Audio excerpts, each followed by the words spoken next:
Assalamualaikum warahmatullahi wabarakatuh. Bismillahirrahmanirrahim. Nahmaduhu subhanahu wa ta'ala wa nashkuruhu wa na'udzu bihi min syururi anfusina wa min sayyiat a'malina. من يهده الله فلا مضل له ومن يضلل فلا هادي له أشهد أن لا إله إلا الله وحده لا شريك له وأشهد أن محمدا عبده ورسوله اللهم صل وسلم وبارك على سيد المرسلين وعلى آله وأصحابه وأتباع التابعين لهم بإحسان إلى يوم الدين. أما بعد، سبحانك يا رب لا علم لنا إلا ما علمتنا إنك أنت العليم الحكيم.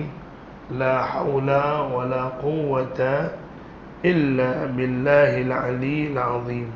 اللهم فقهنا في الدين وعلمنا التأويل. اللهم ألهمنا رشدنا وأعذنا من شرور أنفسنا برحمتك يا أرحم الراحمين. Puan-puan, ibu-ibu yang dirahmati Allah Subhanahu wa taala, sama-sama kita lahirkan rasa syukur setinggi-tingginya di atas segala limpah kurnia yang diberikan. Pada minggu ini dapat kita bertemu lagi untuk meneruskan sesi pengajian kita berkenaan dengan hari ini minggu kedua, Isnin kedua, berkenaan dengan akidah. Dan di antara yang kita bincang tempoh hari ialah berkenaan dengan beriman kepada Rasul, rukun iman yang keempat. Beriman kepada Allah, beriman kepada malaikat, beriman kepada kitab, dan beriman kepada Rasul.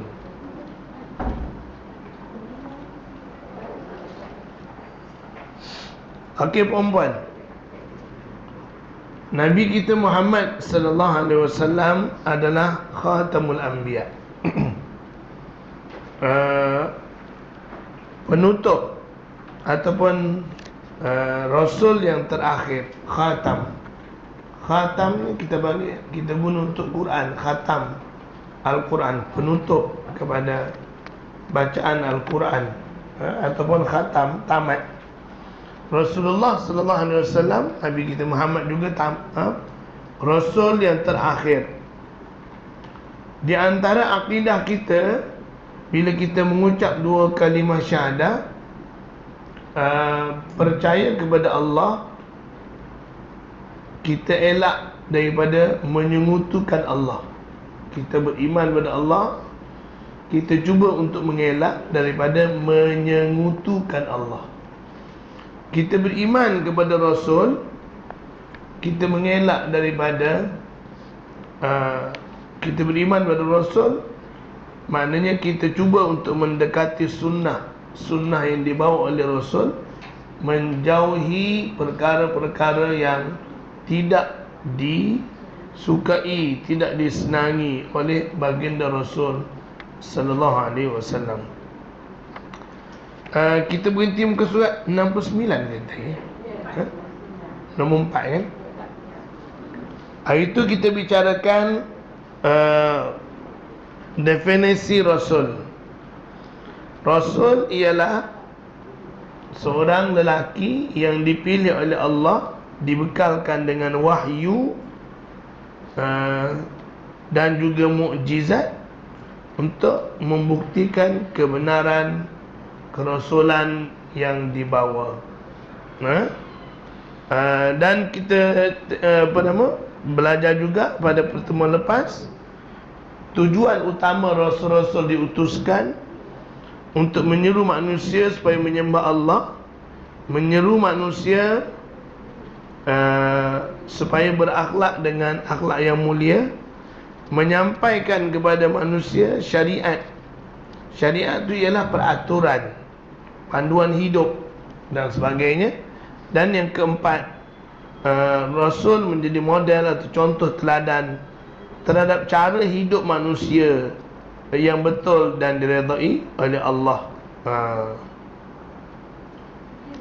Jadi itu yang kita perlu faham, bahawa Rasul itu membawa kepada kita macam mana cara kita nak menyembah Allah. Ataupun menyembah Allah ni kita kata ibadat lah, beribadat kepada Allah. Semua ibadat telah dibawa oleh Rasul. Kalau kita lihat di antara ayat yang di antara ayat-ayat yang terakhir yang turun kepada Rasulullah ialah ayat 3 suratul Maidah. Sebahagiannya ialah al-yauma akmaltu lakum, pada hari ini aku sempurnakan bagi kamu agama kamu.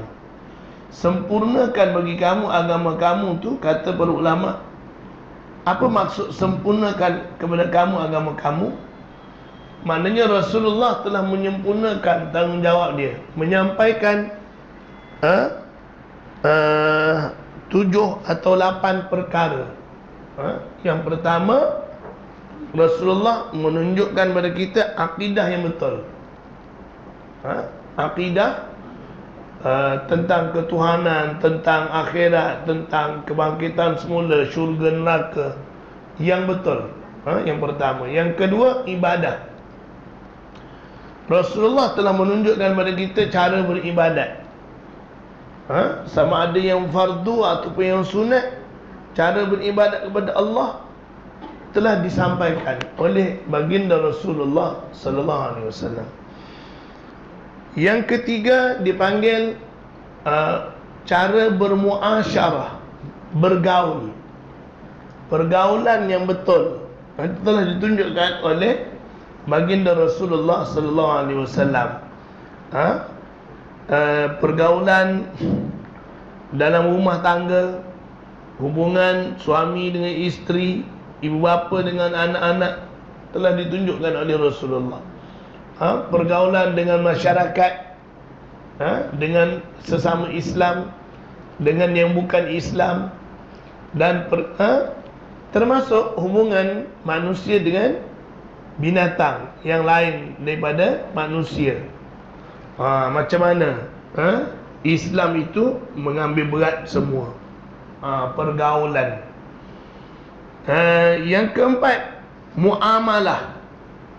Bila dikatakan sempurna agama tu, sempurna cara bermuamalah. Muamalah ni ialah mengurus kehidupan, jual beli, pinjam meminjam, sewa menyewa, berkongsi harta, berkongsi tenaga, berkongsi idea, berkongsi macam-macam lah.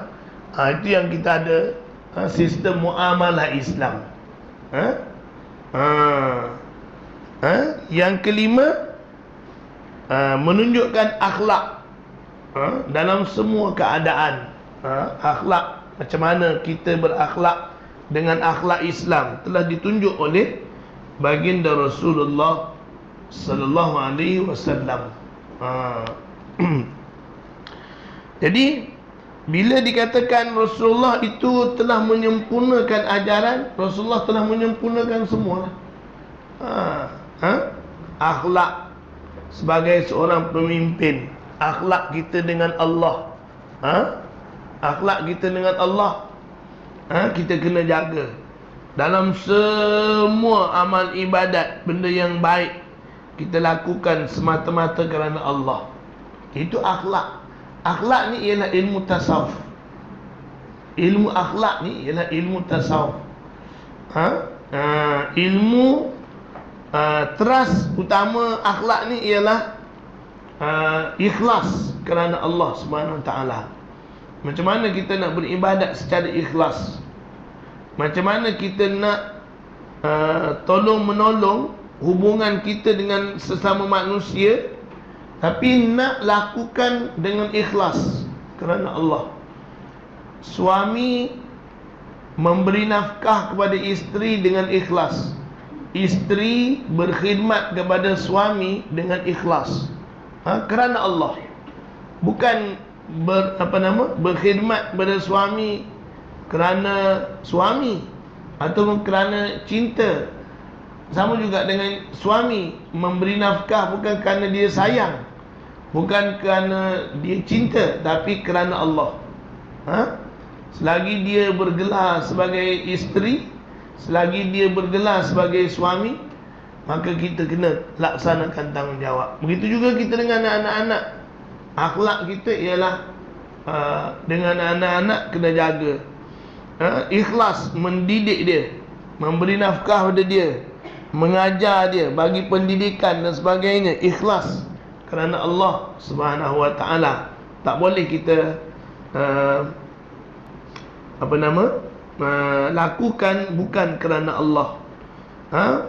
Memberi pendidikan kepada anak-anak sebab supaya dia berjaya, nanti dia besar, kita dah tak larat, dia pula tanggung kita.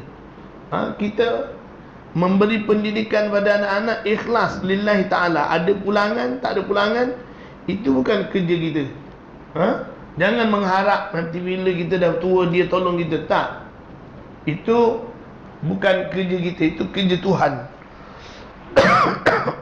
Jadi kita ikhlas lillahi ta'ala. Jadi akhlak ilmu tasawuf ni teras utama dia ialah ikhlas. Sebab apa kita disuruh mengelak daripada riak, ujub, daripada bangga diri, daripada terpesona dengan diri sendiri, kagum dengan diri sendiri. Sebab apa? Sebab perbuatan-perbuatan macam tu atau sikap-sikap macam tu, dia tidak ikhlas. Kalau dia buat lillahi ta'ala, dia tak ada tu semua.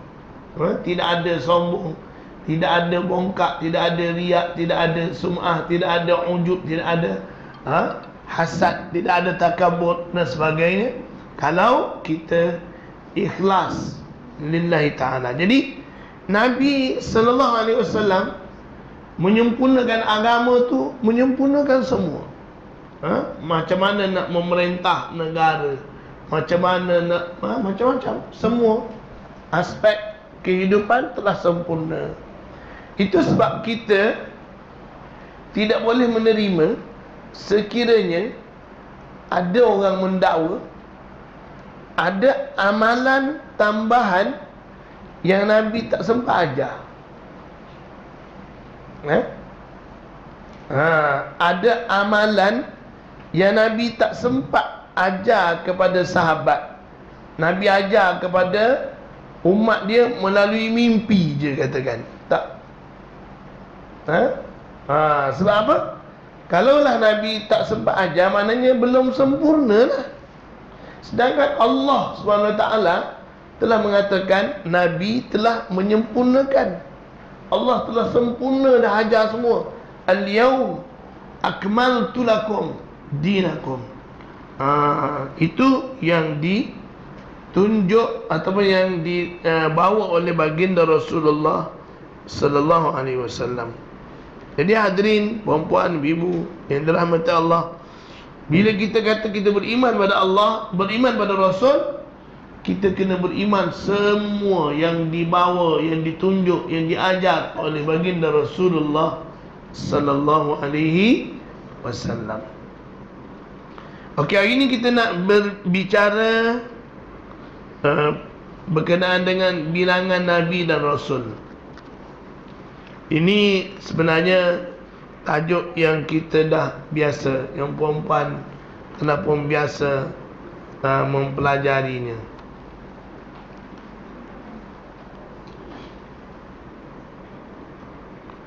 Mengikut keterangan hadis yang diriwayatkan oleh Ibnu Mardawai bahawa jumlah Nabi-Nabi itu semuanya ada 124,000 Nabi bilangan Nabi ada 124,000 orang. Sepanjang zaman Nabi. Kita dah belajar pada pertemuan lepas, ada Nabi, ada Rasul kan. Nabi berbeza dengan Rasul. 124,000.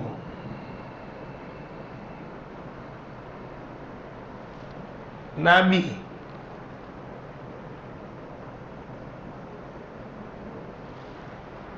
Rasul ada yang kata 313.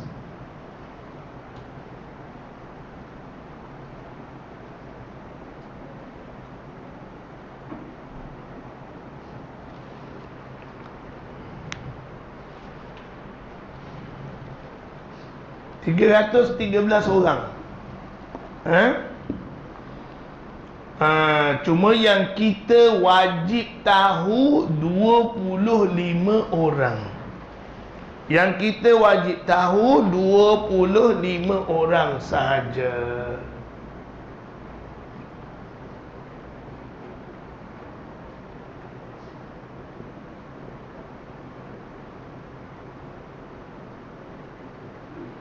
Yang wajib tahu. Kalau tak tahu 25 orang ni, tak tahu nak sebut nama, berdosa. Sebab secara fardu ain kita wajib tahu 25 orang Rasul. Hari ni dah ada apa? Lagu, nasyid ke nyanyi ke apa. Walaupun sebut secara nyanyi, tak apalah. Adam, Idris, Nuh, Hud, masuk sekolah tadika lah. Ini. Tak apa, asalkan kita boleh sebut Adam, Idris, Nuh, Hud, Saleh, Ibrahim, Lut, Ismail, Ishak, Yaqub, Yusuf, Ayub, Syuaib, Musa, Harun, Zulkifli. Itu semua 25 tu kena tahu. Dia macam ni. Paling kurang dikatakan hafal ataupun tahu bila orang sebut ya. Kita nak sebut sendiri tak pernah lepas 25. 23 tak tahu lah kan. Sebut yang ni lupa, yang ni mana satu tak tahu, pening nak sebut 25 tu pening kan. Tak apa. Tapi bila orang tanya Musa tu Nabi ke tak? Nabi ya, Musa. Adalah Nabi Musa. Jangan sampai orang tanya, Musa tu Nabi ke tak? Tak tahu, aku pun tak tahu Nabi ke tak. Tu tak lepas lah. Bila orang tanya kita tahu Ilyas Nabi ke tak? Iyalah, Nabi dan Rasul itu Ilyas tu. Ilyasa, Harun, Zulkifli dan sebagainya, itu adalah nama-nama Nabi dan Rasul yang kita wajib tahu. Khidir tu Nabi ke Rasul? Khidir tak tahu. Kalau kita tengok di dalam perbahasan tafsir, ada 3 pendapat tentang Khidir. Dia sebutan yang betulnya, puan-puan, kalau mengikut dalam Sahih Al-Bukhari, boleh disebut dengan Khidir. Di ejaan dia macam ni, Kha, Ba, Ra. Boleh baca dengan Khidir ataupun Khadir. Khadir atau Khidir. Boleh baca kha bagi bawah dan boleh baca kha bagi atas. Khadirun ataupun khidirun. Boleh, kedua-duanya boleh. Nama dia bukan Khidir, nama dia, gelaran tu Khidir. Nama dia ialah, nama pun khilaf juga di kalangan ulama. Ada yang kata nama dia Bulyan bin Mulkan. Bilian ke bulian ke macam mana baca tak tahulah. Tapi ba lam ya alif nun. Ha? Ada setengah baca Bilyan, ada setengah baca Bulyan bin Mulkan. Tu dia punya. Ada lagi yang kata nama dia lain-lain lah, macam-macam nama yang dikatakan. Dan Khidir ni pun khilaf di kalangan ulama. Dia ni hidup pada zaman bila? Ada yang mengatakan dia ni anak Nabi Adam. Anak Nabi Adam. Anak Nabi Adam betul-betul anak lah. Ada yang mengatakan dia ni adik-beradik dengan Nabi Ilyas. Ada macam-macam. Ada yang kata dia hidup sezaman dengan Iskandar Zulkarnain. Kita pun tak tahu. Wallahu a'lam bis-shawab. Ada pendapat mengatakan Khidir ni Nabi pun tidak. Maknanya dia rajulun salih, lelaki yang salih, seperti Luqmanul Hakim. Kebanyakan pendapat mengatakan Luqmanul Hakim itu adalah rajulun salih. Tapi ada juga pendapat, sebenarnya pendapat paling banyaklah mengatakan Khidir adalah Nabi, tapi bukan Rasul. Dan ada juga yang berpendapat Khidir adalah bukan manusia. Bukan manusia. Dia adalah malaikat. Ada yang berpendapat begitulah. Wallahu a'lam. Di antara yang berpendapat Khidir adalah malaikat ialah Abul A'la Al-Maududi, seorang ulama daripada Pakistan. Abul A'la Al-Maududi, dia bagi dia Khidir adalah malaikat. Dia kata kalau kita kata dia Nabi, tak selesai masalah. Kalau kita kata dia malaikat, baru selesai masalah. Dia punya ni. Tapi Abul A'la Al-Maududi ni perempuan satu-satunya ulama dalam dunia ni yang menulis tafsir mengikut susul galus sejarah. Maknanya ayat pertama ayat apa turun, ayat kedua ayat apa, ayat ketiga sampai Nabi wafat. Berapa kali ayat tu turun, dia seorang je tulis tafsir macam tu. Abul A'la Al-Maududi. Terkenal ni Al-Maududi ni. Dia pemikir Islam. Dia di antara yang membawa gerakan. Abul A'la Al-Maududi. Al-Maududi, selalu panggil dia Al-Maududi.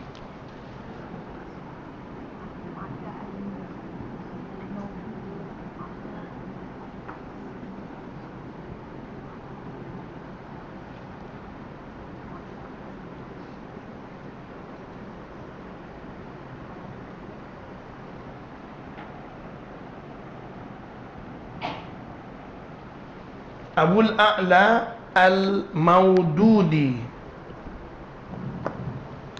Tapi biasalah perempuan, mana-mana ulama tidak terkecuali menerima tohmahan, tuduhan macam-macam. Abul A'la Al-Maududi juga ada orang tuduh dia pun kafir. Ada orang tak suka dia kan, tuduh dia kafir ada. Macam Imam Syafi'i pun ada orang kata kafir. Ulama-ulama yang tak suka dengan Imam Syafi'i, yang menganggap Imam Syafi'i kafir, ada. Mana kalau perempuan nak cari seorang ulama yang bebas daripada tuduhan, tohmahan, memang tak ada lah, boleh kata. Boleh kata tak ada. Imam Al-Ghazali ke, Imam Al-Syafi'i ke, Imam Ahmad bin Hanbal ke, Imam Abu Hanifah ke, Imam Malik ke, semua terkena tuduhan. Semua. Wallahu a'lam. Okey, kita kembali kepada tajuk kita. Bilangan Nabi dan Rasul. 124,000 bilangan Nabi, 313 orang Rasul. Tapi yang kita wajib tahu ialah 25. 25 sahaja. 25 ni ialah Nabi dan Rasul yang cerita mereka Allah sebut di dalam Al-Quran. Jadi 25 Nabi dan Rasul ni walaupun sikit, ada cerita dia di dalam Quran. Ada yang Allah cerita sikit, ada yang Allah cerita banyak.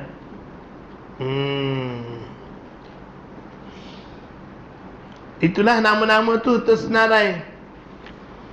Adam, Idris, Nuh, Hud, Saleh,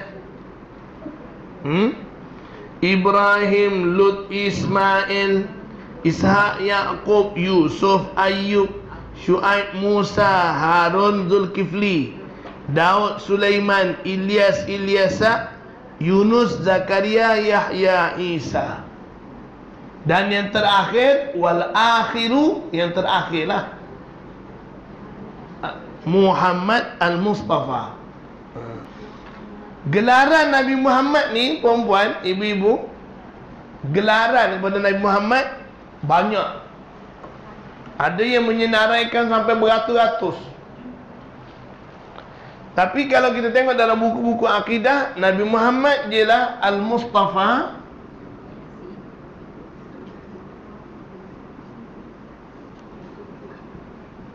Imam Abu Ja'far sebut Muhammad Al-Mustafa Al-Mujtaba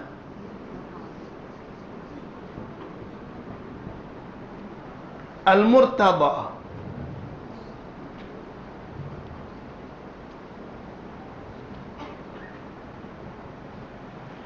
Imam Abu Ja'far dia sebut itu di antara gelaran ataupun pangkat istimewa yang diberi kepada Nabi Muhammad ialah Muhammad Al-Mustafa, yang terpilih. Al-Mustafa tu makna yang terpilih. Al-Mujtaba yang terbilang, dan juga Al-Murtada yang diredai.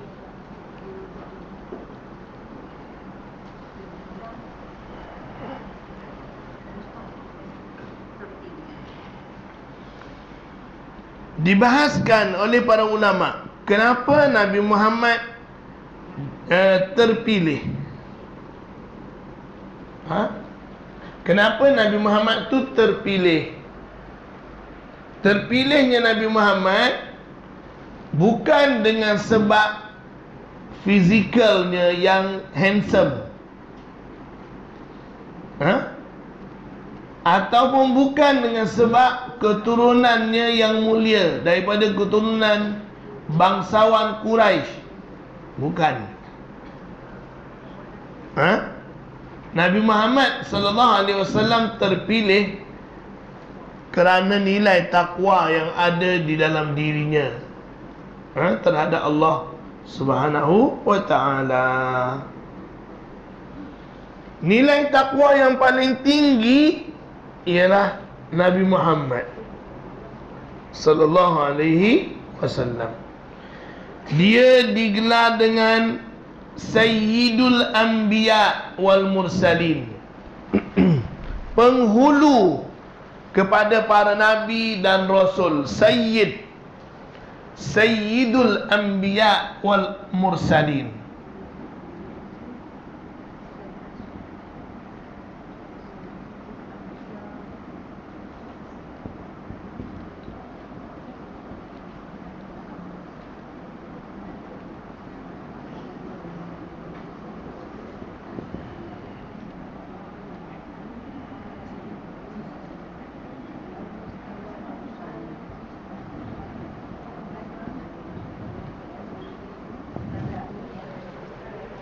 Sayyid dengan makna penghulu. Kalau para nabi dan rasul, nabi penghulu, manusia keturunan Nabi Adam, nabi jugalah penghulunya. Ana sayyidu waladi Adam, kata Nabi. saya adalah penghulu anak cucu Nabi Adam. Itu kata Nabi Muhammad dalam sebuah hadis. Ana sayyidu waladi Adam. Aku adalah penghulu kepada anak Adam.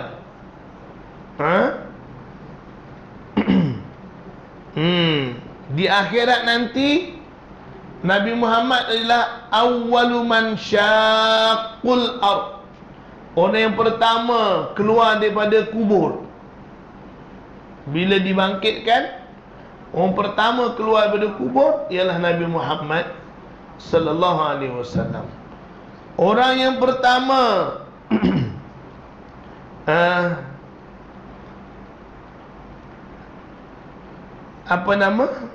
sedar daripada pengsan. Kata Nabi sallallahu alaihi wasallam, bila kita berhimpun di padang mahsyar, dikatakan bila kita berhimpun di padang mahsyar tu, perempuan, perhimpunan tu katanya 50,000 tahun. Kita berada di padang mahsyar tu katanya 50,000 tahun. Menunggu saat perbicaraan amalan kita ni berlaku. Jadi bila Allah Subhanahu wa taala datang kepada mahsyar, Allah Subhanahu wa taala datang kepada mahsyar.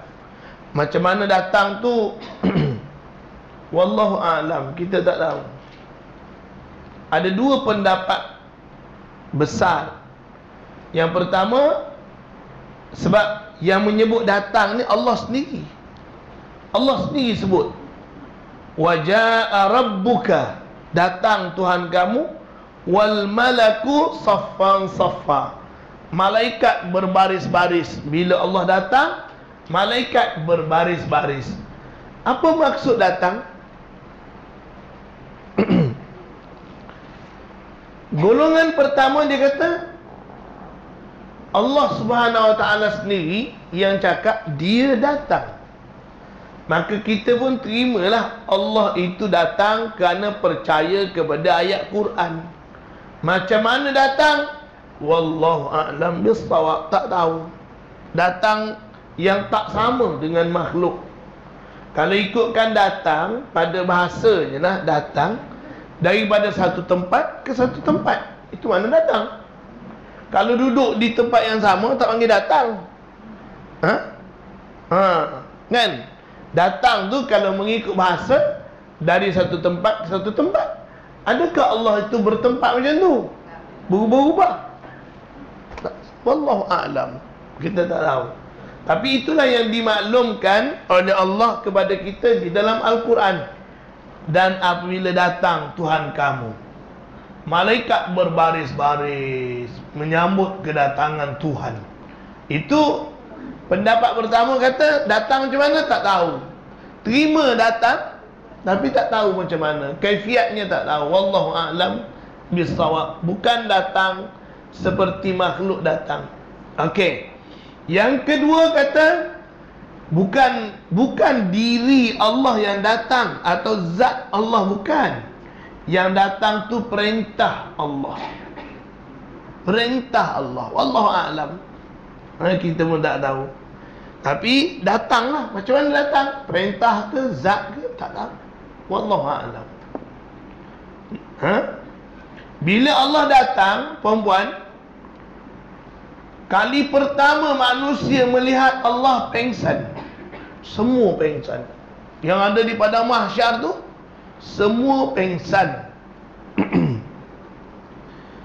Orang yang pertama sedar ialah Nabi Muhammad.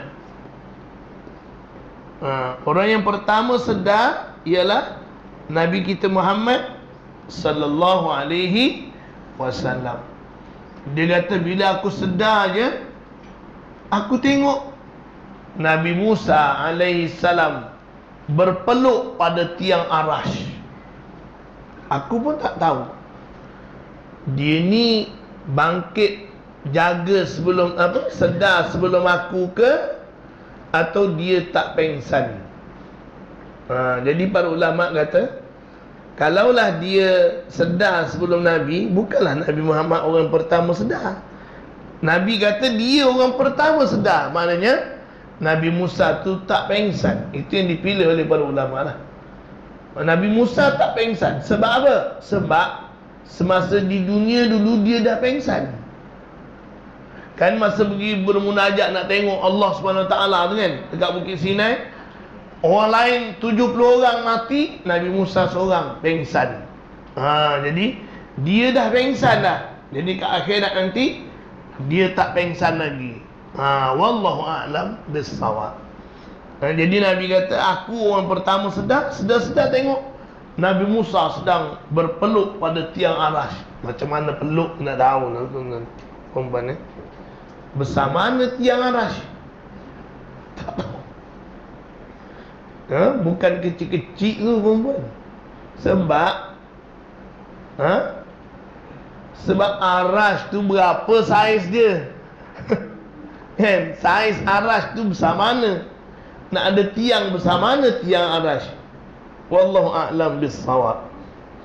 Nak cerita tentang arash ni, Allah besar, kan? Kalau mengikut cerita Abdullah bin Abbas, bumi bumi campur dengan langit, 7 petala langit ni, kita ambil ukur lilit. Ukur lilit bumi, katakanlah ni bumi kan, ambil ukur lilit dia, ambil ukur lilit langit pertama, langit kedua, langit ketiga, langit ke-6 sampai langit ke-7, kita cantum jadikan satu. Maknanya dia akan jadi satu bulatan yang sangat besar kan. Jika kita banding dengan kursi, wasi'a kursiyuhus samawati wal ard, kata Ibn Abbas, bumi campur dengan langit, jika dibanding dengan kursi, seperti duit shilling ataupun cincin banding dengan padang pasir yang luas. Bumi dan langit itu macam cincin dia, berbanding dengan kursi macam padang pasir yang luas. Cari tak jumpa perempuan kan. Yelah, kalau kita campak cincin ke tengah-tengah padang bola, bukan kata padang pasir, padang bola, pergi cari je, no. Itu baru padang bola. Kata Ibn Abbas lagi, kursi jika dibanding dengan arash, sama juga. Kursi itu macam duit shilling, macam cincin je. Arash tu macam padang pasir, sangat besar. Jadi bersama mana arash tu? Sebesar itu tiangnya bersama mana? Tiangnya nak peluk-peluk tiang, bersama mana tiang? Nak peluk macam mana? Tak tahu. Wallahu a'lam. Kalau kita fikir secara logik lah, wallahu a'lam, kita tak tahu. Itu yang Nabi cakap peluk. Macam mana peluk pun tak tahu. Sebab besar sangat, tak tahu nak gambarkan macam mana. Jadi itulah perempuan, arash, kursi dan sebagainya. Jadi Nabi kita Muhammad sallallahu alaihi wasallam adalah orang yang pertama sedar daripada pengsan. Dan Nabi Muhammad sallallahu alaihi wasallam juga orang yang pertama masuk syurga. Orang yang pertama masuk syurga. Itu sebab bila Nabi kata orang pertama masuk syurga ialah Nabi Muhammad, ke Nabi Adam orang pertama masuk syurga? Bukan dulu Nabi Adam dah duduk dalam syurga? Macam mana pula? Jadi itu sebab ada perbahasan tentang syurga. Syurga yang Nabi Adam duduk tu, adakah syurga itu yang akan kita pergi, kita kembali esok tu, syurga yang sama ke? Tak tahu kan? Banyak perbahasan ulama perempuan.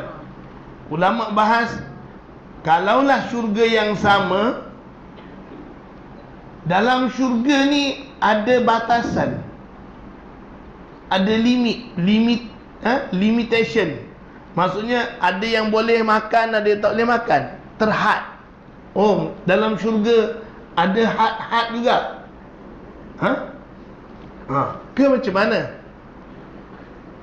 Dalam syurga ada orang yang durhaka kepada Allah, sedangkan Allah kata la yasma'una fiha lagwan wala ta'thima. Tidak ada perkataan sia-sia dan tidak ada perkataan dosa dalam syurga. Dulu Nabi Adam langgar perintah Tuhan, bukan dalam syurga ke? Maknanya esok perempuan masuk syurga, hati-hati, nanti kena keluar. Kena ambil tindakan tata tertib, kena hantar keluar, pergi ke mana pula tak tahulah. Kalau syurga tu macam tu lah, ke macam mana? Kita tak terjangkau fikiran kita, tak nak fikir macam tu. Tapi ulama dah fikir lama dah. Wallahu a'lam. Maksudnya Nabi Adam dekat syurga yang mana? Wallahu a'lam. Ulama pun tak ada jawapan yang konkret, yang konsisten. Khilaf di kalangan para ulama. Tapi kalau mengikut jumhur ulama Ahlus Sunnah wal Jamaah, dia kata syurga yang sama.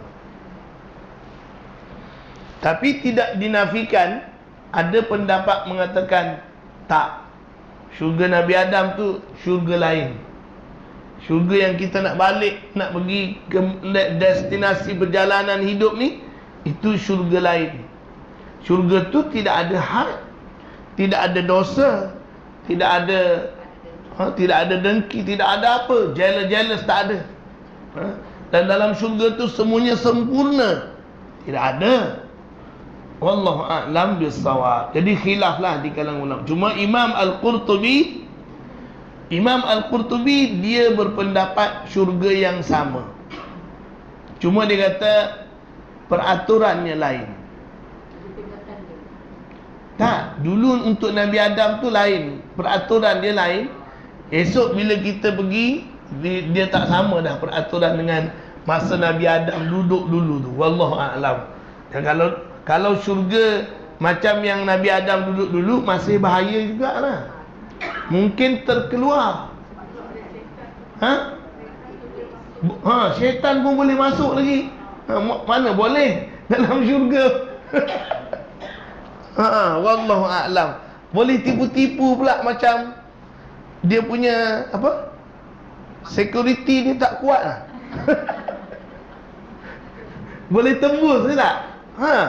Iblis boleh lepas masuk, tapi boleh goda Adam sampai terkeluar. Syurga macam tu bahaya juga. Yelah, kalau nanti orang masuk goda perempuan dalam syurga, macam mana?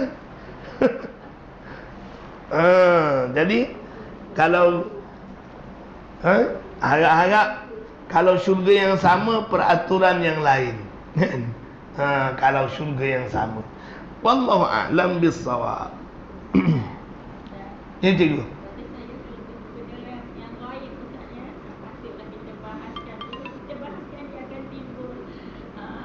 Keraguan. Dan dia gini cikgu, kita dah percaya adanya syurga, cuma syurga yang mana tu macam mana dia punya, itu yang kita benda-benda cabang je yang kita bahas. Tak bahas syurga tu ada ke tak ada. Memang kita dah yakin dah, memang ada, percaya. Saya yakin semua percaya adanya syurga. Cuma syurga tu yang mana, dah ada ke belum ke, yang syurga yang tu ke yang Nabi Adam duduk dulu ke tak, itu perbahasan tambahan je lah. Wallahu a'lam. Cikgu dah bimbang, takut terlepas. InsyaAllah cikgu, sama-sama kita doakan semoga kita semua jadi ahli syurga, mudah-mudahan. Ya, mudah-mudahan malaikat mengaminkan. Okey. Jadi kita berbicara tentang Nabi kita Muhammad sallallahu alaihi wasallam adalah nabi yang sangat istimewa, kedudukannya sangat tinggi di sisi Allah Subhanahu Wa Taala, dan ketinggiannya itu bukan atas dasar dia punya fizikal, tapi kekuatan jiwa ruhnya yang dekat dengan Allah Subhanahu Wa Taala. Okey, kita masuk tajuk yang berikutnya, rasul-rasul yang bergelar ulul azmi minar rusul. Perempuan, kita kena yakin bahawa manusia yang paling dekat, paling rapat dengan Allah ialah Sayyidul Mursalin, Nabi Muhammad, yang paling dekat, paling rapat dengan Allah SWT. Yang kedua, ranking yang kedua ialah rasul-rasul yang digelar dengan ulul azmi. Ada 5 orang, termasuk Nabi kita Muhammad sallallahu alaihi wasallam. Ulul azmi artinya ialah yang banyak menanggung penderitaan. Mereka adalah seramai 5 orang, iaitu Nabi Nuh alaihi salam, Nabi Musa alaihi salam, Nabi Isa alaihi salam, Nabi Allah Ibrahim alaihi salam, dan Nabi Muhammad sallallahu alaihi wasallam, khatamul anbiya wal mursalin. Dalam buku kita ni pun ada, dalam buku Syama'il ni Nabi ada sebut gelaran nama dia.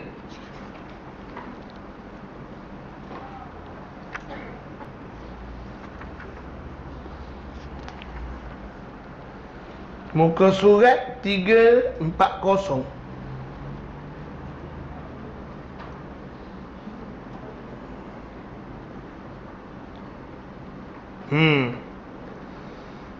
Nabi Muhammad berkata, sesungguhnya nama-namaku ialah Muhammad, Ahmad, Al-Mahi, Al-Hashir, Al-Aqib,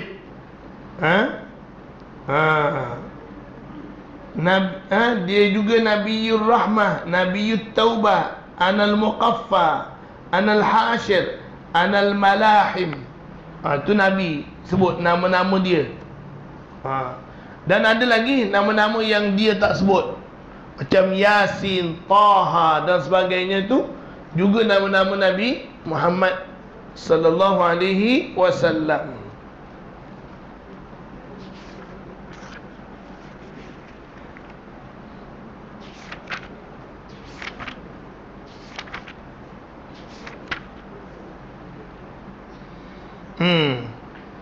Dia Al-Muddathir, dia Al-Muzammil, dia Abdullah, dan macam-macam gelaran yang ada pada Nabi Muhammad. Ada yang kumpul sampai 200 gelaran yang diberi kepada Nabi Muhammad sallallahu alaihi wasallam.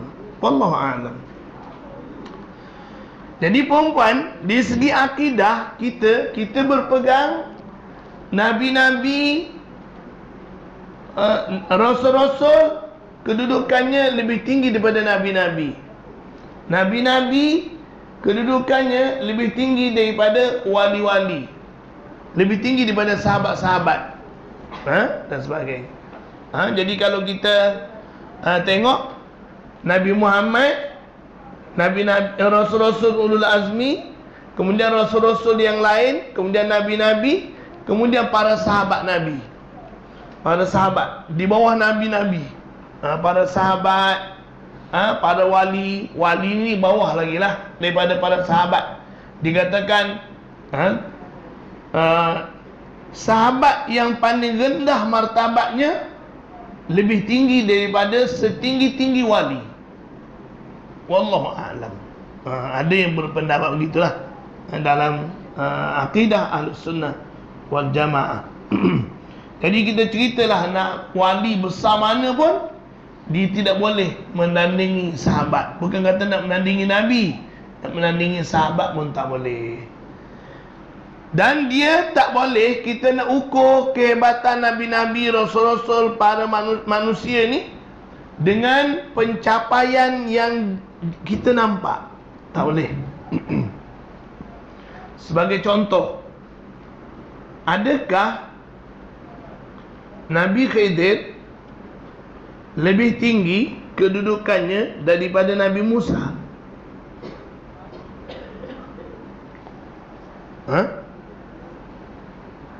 Kita tengok macam Khidir lebih hebat daripada Nabi Musa kan? Tapi sebenarnya tak. Di sisi Allah, Nabi Musa lebih tinggi, kerana dia adalah Nabi, Rasul dan berpangkat ulul azmi. Berbanding dengan Khidir, para ulama masih khilaf, adakah dia rajulun saleh, wali, sehingga dia mengatakan ketua bagi wali-wali ialah Khidir. Adakah dia Nabi? Dan ada yang berpendapat dia adalah malaikat. Wallahu a'lam. Sebab banyak persoalan puan-puan tentang Khidir ni. Banyak persoalan. Adakah syariat yang Tuhan turunkan boleh bunuh orang tanpa sebab, sebagaimana yang dilakukan oleh Nabi Allah Khidir kan? Kan dia berjalan dengan Nabi Musa kan, jalan jumpa budak yang tengah bermain, dibunuh dia. Boleh ke bunuh tanpa ada sebab?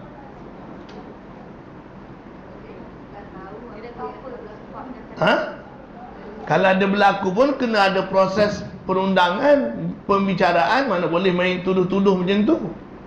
Oh, kalau boleh tuduh macam tu bunuh, oh banyak. Tak boleh, ikutkan syariat. Jadi siapa Khidir tu sampai boleh bunuh? Itu kalau mengikut Abul A'la Al-Maududi, dia kata Khidir tu malaikat. Kalau Nabi pun belum layak untuk buat macam tu. Tidak ada satu syariat yang disyariatkan oleh Allah kepada Nabi-Nabi. Bila kita tahu orang tu jahat, boleh bunuh terus. Tak boleh, kena ada proses mahkamah dulu, pertuduhan dan sebagainya. Wallahu a'lam. Satu. Yang kedua, sepatutnya dia tidak boleh mendahului Nabi dan Rasul. Nabi Musa kan ada duduk sebelah dia tu. Macam mana dia boleh menghukum tanpa merujuk pada Nabi dan Rasul? Ni satu. Dari segi birokrasi lah kan, tak betul tu. Wallahu a'lam. Jadi itu yang di kalangan ulama memperbahaskan. Macam-macam pendapat ulama. Ada yang mengatakan Nabi-Nabi dulu-dulu ni puan-puan, dia ada kawasan-kawasan kan? Nabi Musa, kawasan dia dekat Mesir, Palestin, Syria, berbelah sana. Tempat yang dia jumpa dengan Khidir ni di mana? Di luar kawasan dia. Itu sebab dia tak boleh kata apa. Ada juga yang berpendapat begitu kan? Di luar kawasan. Macam kita kata kita punya Perdana Menteri pergi ke US, dia boleh nak menjatuhkan hukuman kat sana? Tak boleh. Luar kawasan. Jadi Nabi Musa tu di masa dia jumpa Khidir, ada yang berpendapat itu di luar kawasan dia. Mungkin kawasan tu kawasan Nabi Allah Khidir, kawasan dia yang memerintah, dia tahu buat hukum. Macam kita kata Nabi Allah Khidir tebuk kapal, boleh ke tebuk kapal orang?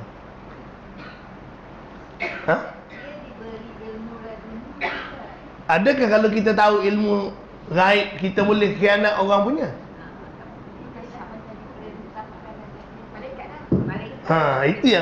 Itu yang Al-Maududi kata dia tu malaikat.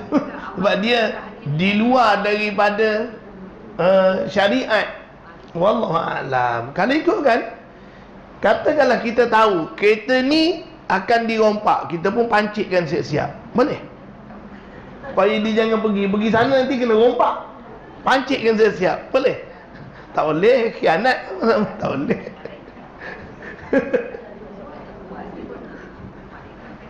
Wallahu a'lam kan. Walaupun tahu ilmu laduni, tak boleh pergi tahu, oh ni pompak, ni pembunuh, kita pergi bunuh tu. Tak boleh, mana boleh gitu. Dari segi syariat salah. Wallahu a'lam. Itu pun perbahasan juga di kalangan para ulama. Ada ulama kata dia masih hidup, ada ulama kata dia dah mati. Wallahu a'lam. Semua ulama besar-besar. Ulama yang kata dia dah mati pun ulama besar, ulama yang kata dia masih hidup pun ulama besar.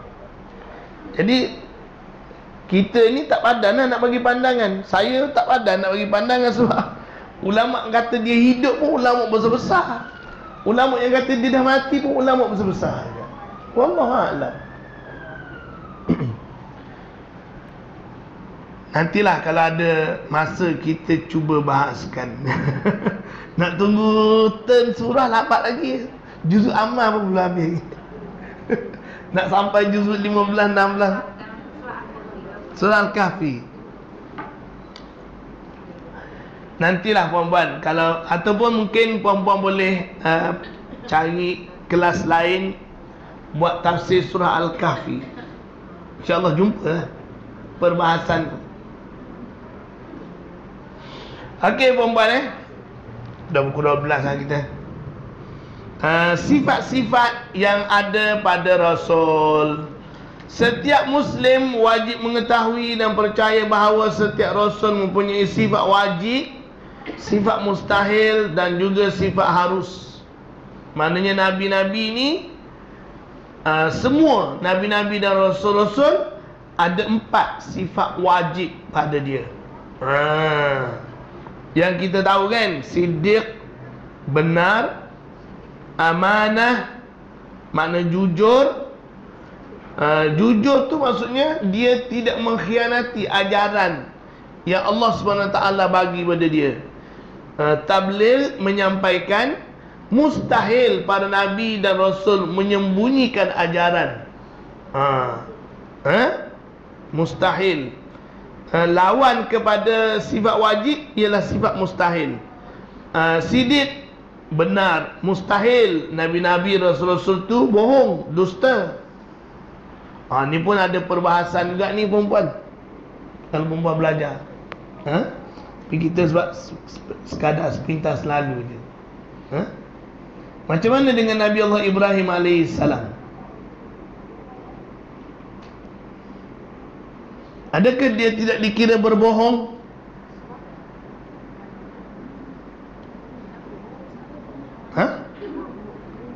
Yalah, bila dia pecahkan berhala, orang tanya siapa? Ni yang besar ni, padahal dia yang pecahkan, kan? Satu. Yang kedua, yang dia kata matahari ni lah Tuhan kita. Mereka besar. Planet lah Tuhan kita. Bintang-bintang lah Tuhan kita. Tak bohong ke macam mana?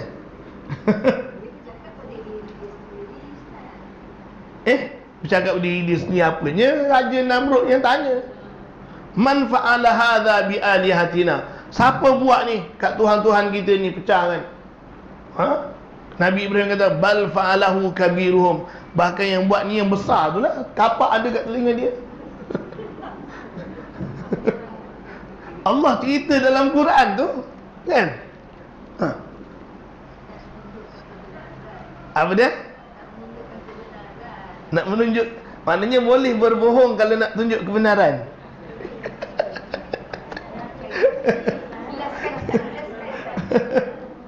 Apa dia?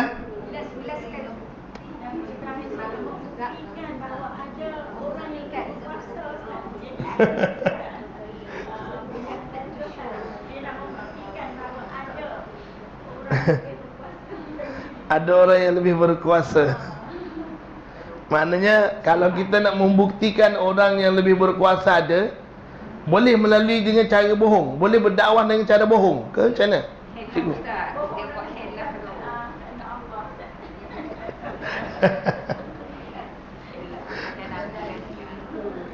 Nantilah insya-Allah. Apa dia? Keluarlah satu fatwa berbohong sunat.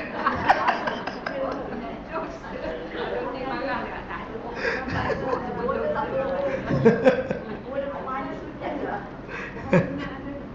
Ada ke bohong sunat? Ada. Apa dia? Bohong berdosa. Viral dalam Facebook. Berbohong sunat. Wallahu a'lam. Masa kita dah tak ada, nantilah kita bicarakan. Cuma banyak benda lagi yang kita perlu settlekan dalam. Tapi sebenarnya semua benda ni ulama dah jawab lah. Ulama dah jawab.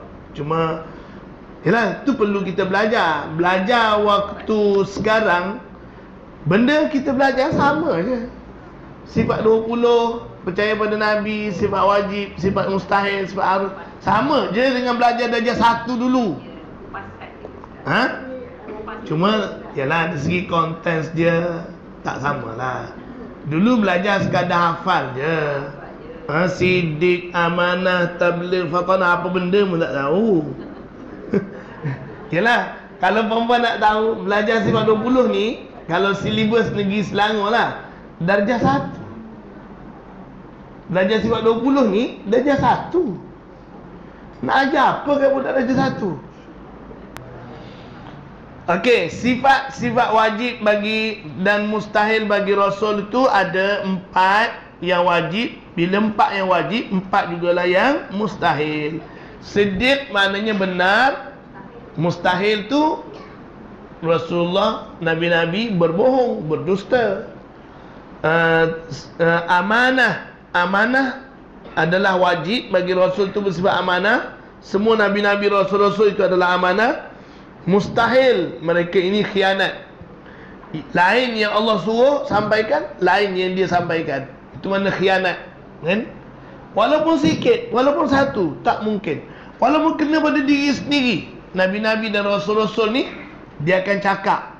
Walaupun terkena pada diri sendiri, atas diri dia sendiri, dia tak sembunyikan. Tabligh mustahil. Tabligh makna menyampaikan semua ajaran yang diperintahkan oleh Allah, diajarkan, disampaikan oleh Nabi-Nabi dan Rasul-Rasul. Mustahil ada satu ajaran, satu, tak kira lah ajaran tu berbentuk amalan, ibadat ke, ajaran akidah ke apa, yang disembunyikan oleh para Nabi dan Rasul. Mustahil. Mustahil. Dan yang keempat, fatanah. Nabi-Nabi dan Rasul-Rasul semuanya cerdik, bijak. Tidak ada Nabi-Nabi, Rasul-Rasul tu bodoh, yang bengak ke macam mana ke, tak ada. Semuanya bijak-bijak, cerdik-cerdik belaka. Kalau lah Nabi-Nabi, Rasul-Rasul tu ada seorang yang jenis bengak, dia payah nak faham, payah juga. Mustahil. Tu dipanggil mustahil. Impossible. Wallahu a'lam. Dan harus ialah semua sifat kemanusiaan yang ada pada manusia biasa, itu harus bagi Nabi dan Rasul. Seperti yang harus bagi Nabi itu makan, minum, berkahwin, sakit. Sakit pun sakit yang tidak mencacatkan, yang menghinakan, tidak juga berlaku pada Nabi dan Rasul. Nanti kita akan bicarakan juga. Perempuan, bukan kata Nabi, bukan kata Nabi, wali-wali, orang-orang yang hebat, yang dipuji oleh Allah SWT, para ulama dah membuat apa nama, meletakkan mereka tu hebat. Macam kita kata Siti Maryam. Siti Maryam wanita terbaik di antara terbaik dunia, kan? Wanita terbaik dunia ni ada tak dia putus asa, kecewa dengan ujian Tuhan? Kan? Sepatutnya tak ada. Tapi kenapa di dalam Al-Quran dia berkata, kalaulah aku mati, mitu qabla hadha, kalaulah aku mati sebelum melahirkan anak ni, aku akan dilupakan. Itu kata-kata apa tu? Mungkinkah orang yang sehebat Maryam tu kecewa?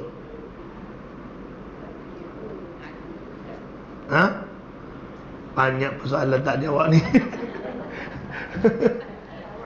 Banyak persoalan tak jawab ni. Nantilah. Itu kita belajar ilmu akidah ni, di antaranya itulah benda-benda kita nak jawab, benda-benda yang macam tu. Banyak lagi perempuan yang kita perlu jawab dan perlu kita faham. Itu ilmu akidah, pendirian, stand. Kita nak belajar macam mana stand kita di dalam Islam ni, apa yang kita pegang. Wallahu ta'ala a'lam. Saya rasa sangat tu dululah kot perempuan untuk hari ni. Semoga kita dipertemukan lagi pada pertemuan-pertemuan yang akan datang. Semoga apa yang kita bicarakan diberi Allah SWT memberi kita kekuatan agar kita dapat faham dan dapat kita beramal dengan apa yang kita pelajari. Wallahu ta'ala a'lam. Aqul qouli hadza wa sallallahu. Kalau perempuan ada tambahan,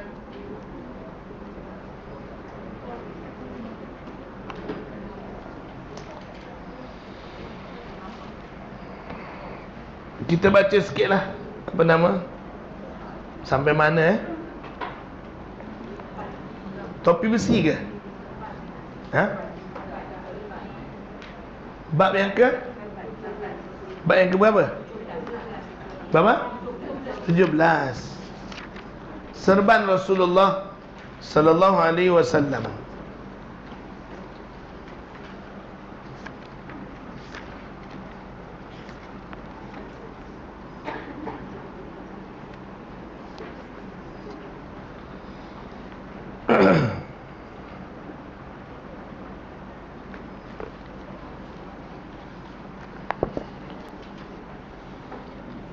Jabir melaporkan seorang sahabat namanya Jabir bin Abdullah.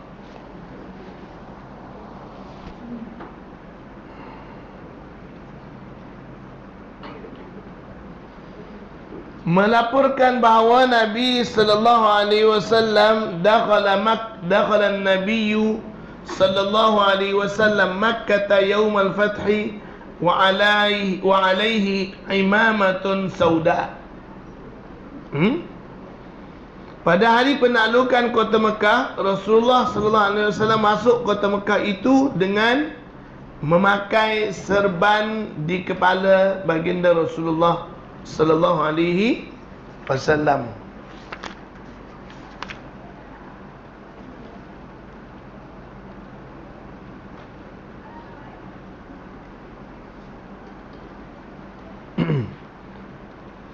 Kalau kita tengok yang sebelum tu, muka surat berapa sebelum, tajuk yang sebelum, yang kita baca sebelum ni,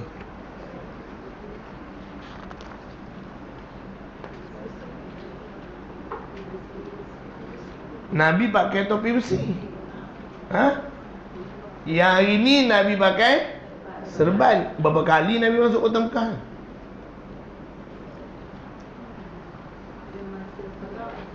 Ya.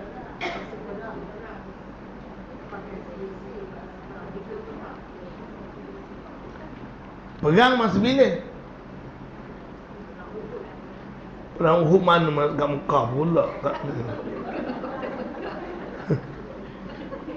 Uhud Madinah. Ni hari pembukaan kota Mekah. Pembukaan kota Mekah tu hari apa? Tahun berapa? Pembukaan kota Mekah ni satu je, iaitu pada tahun ke-8. Masa masuk tu, kalau kita tengok hadis yang topi besi, Rasulullah pakai topi besi.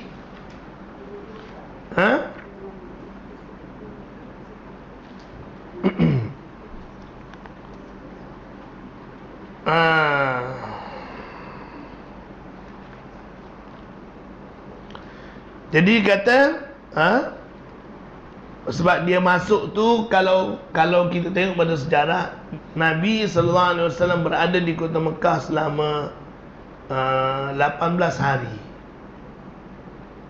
Masa pembukaan kota Mekah tu, Nabi duduk selama 18 hari. 18 hari tu Nabi jamak dan qasar sepanjang 18 hari tu di Mekah. Itu yang menjadi perbahasan juga tu, pasal jamak dan qasar, kan? Nabi duduk 18 hari jamak dan qasar.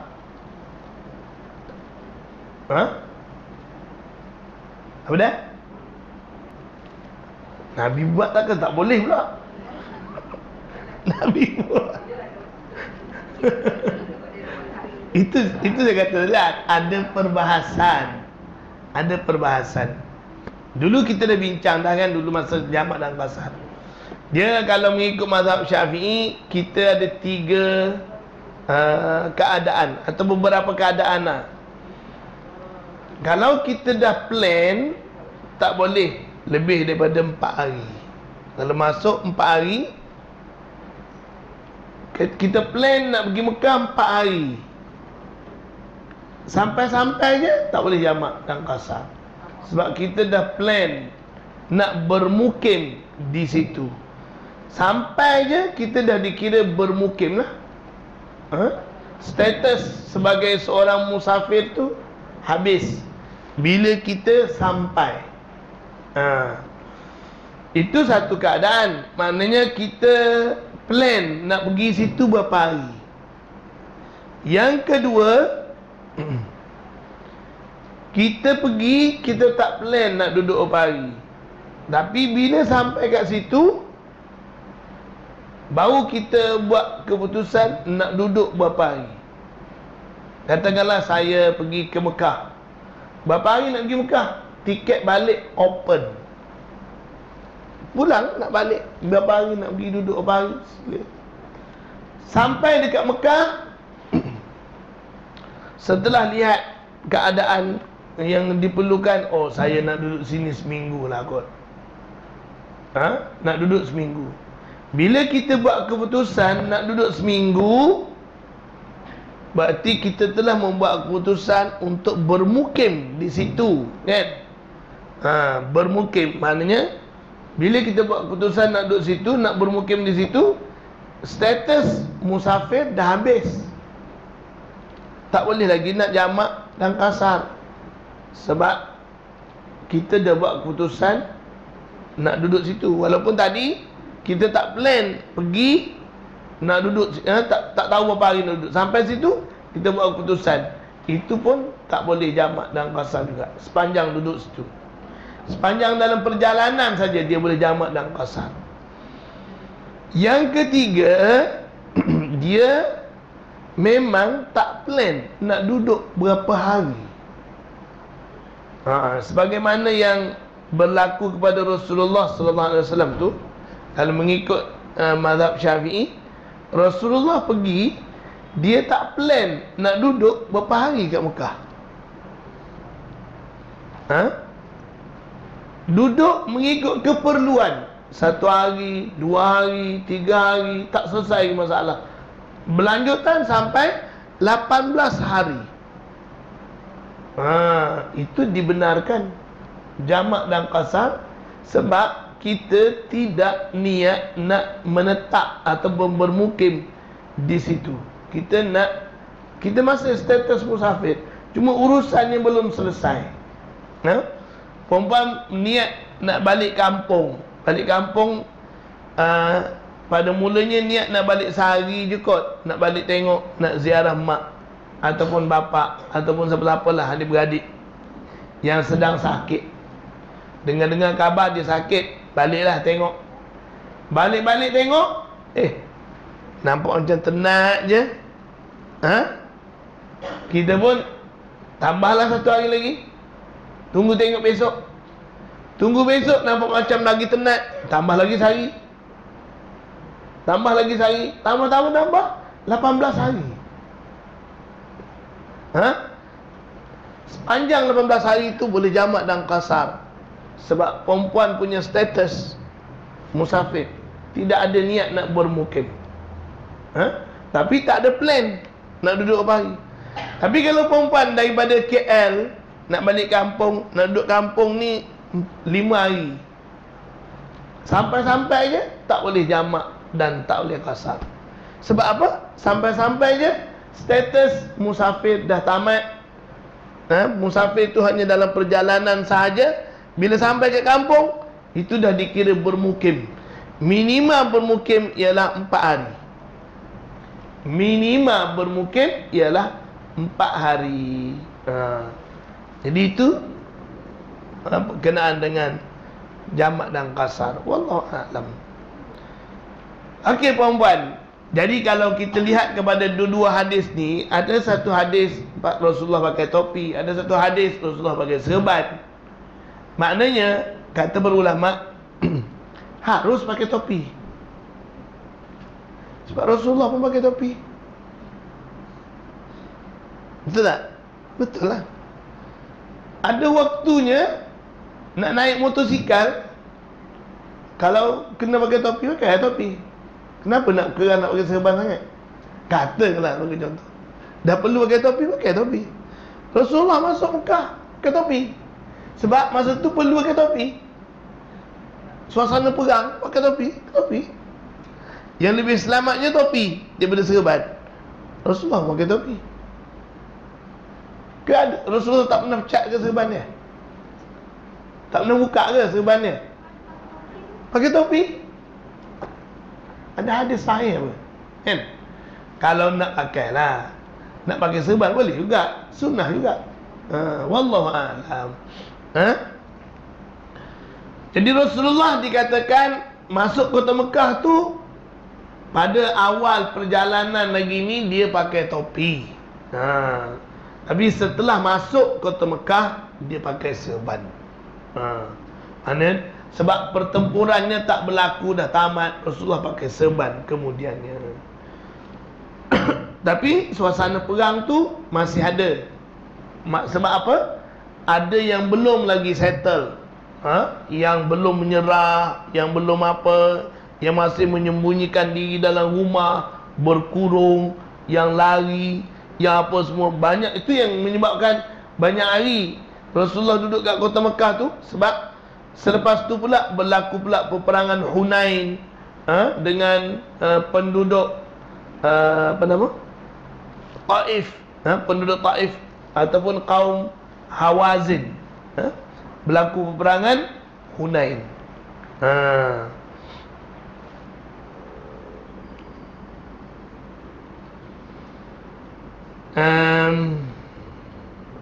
Hadis yang mengatakan Rasulullah pakai serban ni adalah sahih.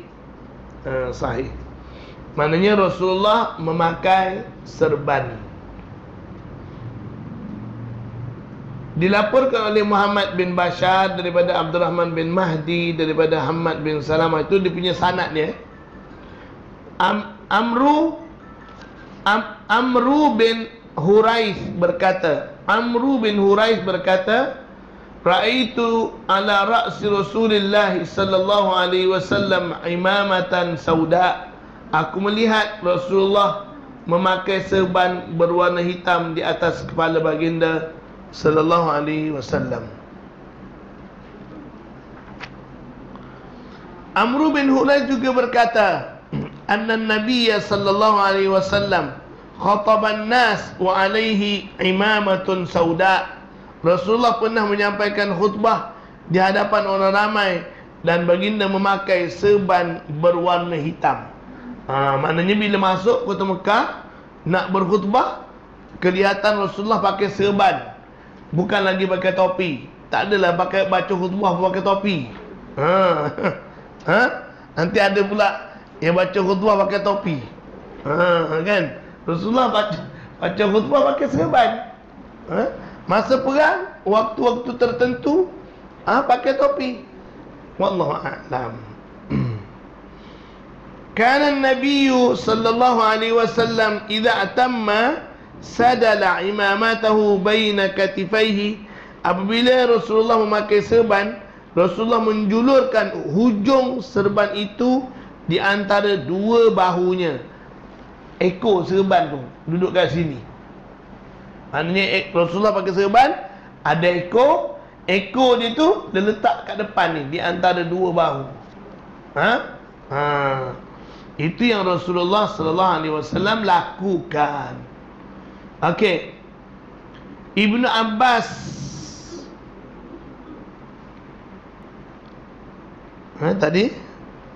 Tadi Ibnu Umar. Nafi' ni siapa? Nafi' berkata Ibnu Umar juga melakukan begitu. Siapa Nafi' ni, perempuan? Nafi' ni ialah khadam kepada Ibnu Umar. Dia seorang yang sangat alim, guru kepada Imam Malik rahimahullahu ta'ala. Guru kepada Imam Malik. Malik Nafi'. Imam Nafi' seorang yang alim di kalangan tabi'in. Dia merupakan maula ataupun khadam kepada Abdullah bin Umar. Jadi dia kata, aku melihat Abdullah bin Umar juga pakai serban, ekor serbannya di antara dua bahu Rasulullah SAW. Ibnu Abbas berkata, anna Nabiyya sallallahu alaihi wasallam khataba an-nas wa alaihi isabatun dasmah. Rasulullah menyampaikan khutbah di hadapan orang ramai dan baginda memakai serban berwarna hitam. Hadis juga bertaraf sahih. Kita cuba tengok sikit huraian kepada bab serban ni. Panjang serban Rasulullah sallallahu alaihi wasallam tidak dinyatakan pada mana-mana hadis yang masyhur. Berapa panjang serban Rasulullah pakai tidak ada disebut dalam mana-mana hadis. Walau bagaimanapun terdapat sebuah hadis daripada Tabrani bahawa panjangnya ialah 7 hasta. 7 hasta. Tapi tak sahih hadis tu.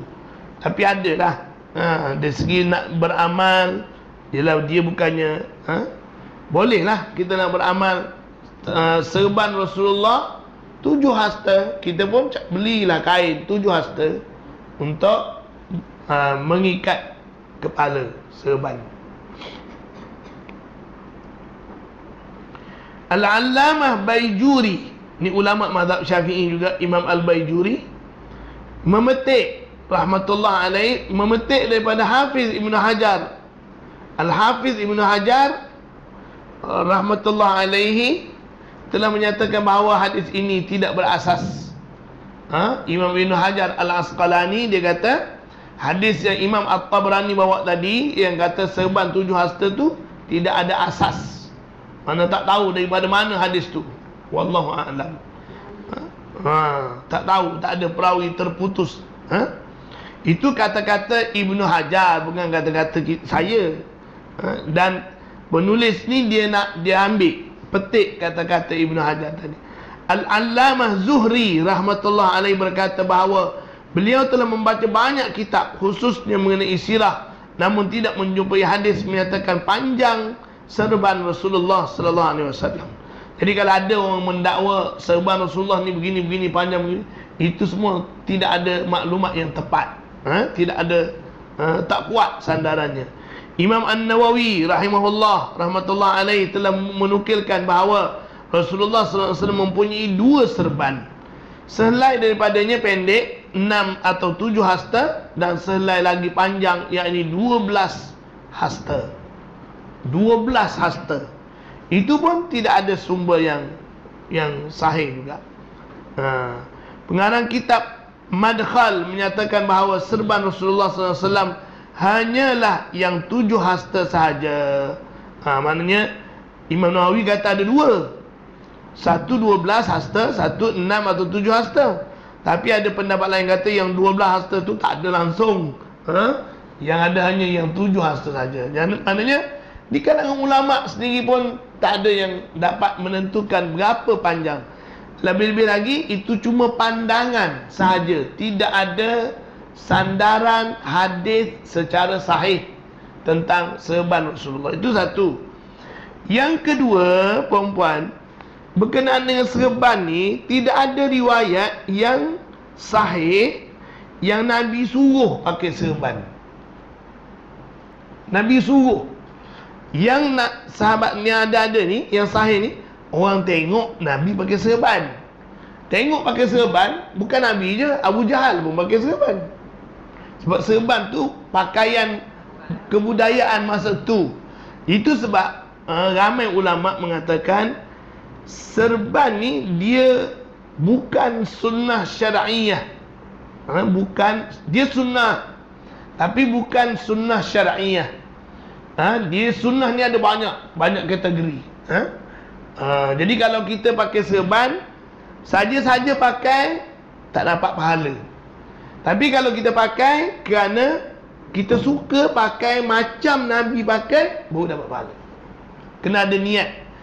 Itu untuk sunnah yang bukan syar'iyah. Kalau bagi pendapat yang tu lah. Wallahu a'lam. Jadi pandangan tentang serban ni banyak pandangan. Tambah ayat akhir ni, macam-macam bentuk serban besar lah, yang macam-macam lah. Kita tengok kan. Kalau perempuan pergi belah Iraq, belah Syria, nak pakai serban setengah jam tak cukup. Habis satu belajar satu subjek dekat universiti saya, kawan-kawan Arab yang pakai serban tu pergi masuk surau pakai serban. Kita belajar dah habis satu subjek, kita pergi dia duduk pakai serban tak habis lagi. Betul. 2 orang pakai perempuan, seorang tu kena tarik. Berlalai 7 helai ke apa? Besar dia tu, bersusun-susun tu. Panjang tu perempuan. Nak basuh tu bukan senang. Dia orang pakai tu seminggu tak buka cabutnya tu, letak pakai balik. Seminggu, 2 minggu, kadang sebulan, sampai jadi kepam pun. Betul. Saya tengok dengan mata saya sendiri pakai. Masya Allah. Saya kata macam ni sekali pakai serban. Bukan boleh pakai serban macam orang kita. Tak ada macam tu. Hebat dia orang pakai. Pakai betul-betul lah kira. Setengah jam, 1 jam pakai serban dia. Lagipun saya lah orang Melayu yang macam saya ni kecil, nak pakai serban besar rasa macam tak kena dengan kepala kan. Kita badan kecil.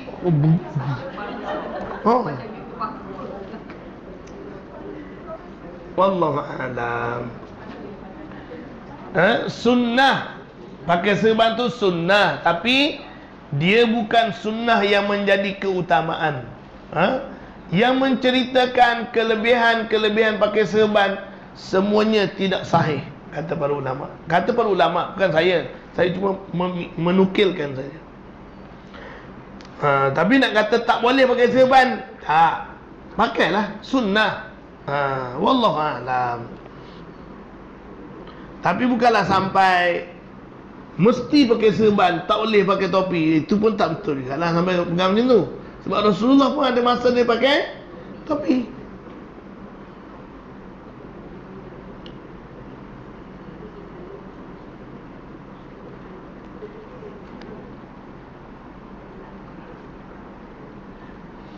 Dia kata sini, memakai serban adalah suatu amalan sunnah, namun solat tanpa memakainya adalah dibolehkan. Tak ada makruh ke apa, tak ada. Sebagaimana tidak mestinya para makmum memakai serban, begitu juga para imam tak semesti pakai serban. Solat menjadi sempurna tanpa memakai serban, tidak menjadi kecacatan dalam solat kalau tak pakai serban.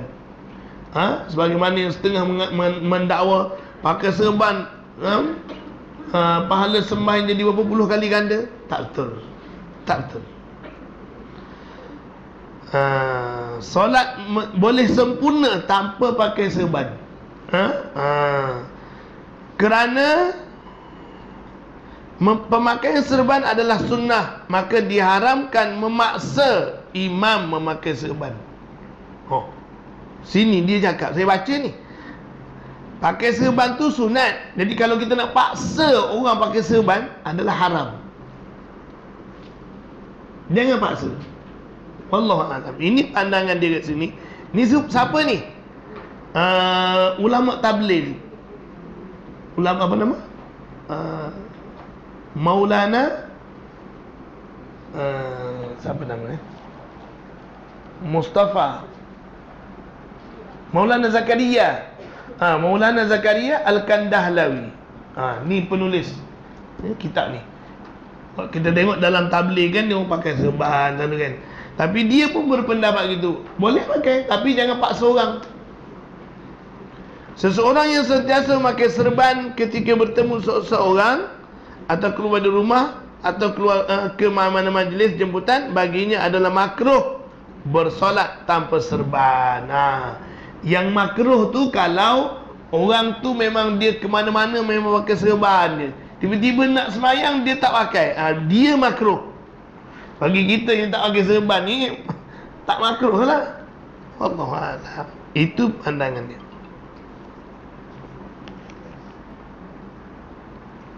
Wallahu a'lam bis-shawab. Dan khutbah terakhir Rasulullah sallallahu alaihi wasallam, khutbah yang terakhir Rasulullah sampaikan, semasa menyampaikan khutbah tu Rasulullah memakai serban yang berwarna hitam. Di Madinah lah. Setelah balik daripada Hajjatul Wada, Rasulullah berkhutbah. Khutbah yang terakhir Rasulullah memakai serban berwarna hitam. Maknanya boleh nak pakai serban warna apa, putih, hitam, hijau, nak pakai warna merah, warna belang-belang ke warna apa, silalah. Wallahu ta'ala a'lam. Setakat tu dulu. Semoga Allah SWT memberi kita kekuatan iman, kekuatan untuk sama-sama kita beramal dengan sunnah-sunnah Rasulullah, kekuatan kefahaman. Semoga kita dapat faham dengan kefahaman yang betul, yang dikehendaki oleh Allah dan Rasul, menepati kehendak yang dikehendaki oleh Allah dan Rasul. Wallahu ta'ala a'lam. Aqulu qawli hadha, astaghfirullah azim li wa lakum wa liwalidayya wa liwalidikum. Assalamualaikum warahmatullahi wabarakatuh.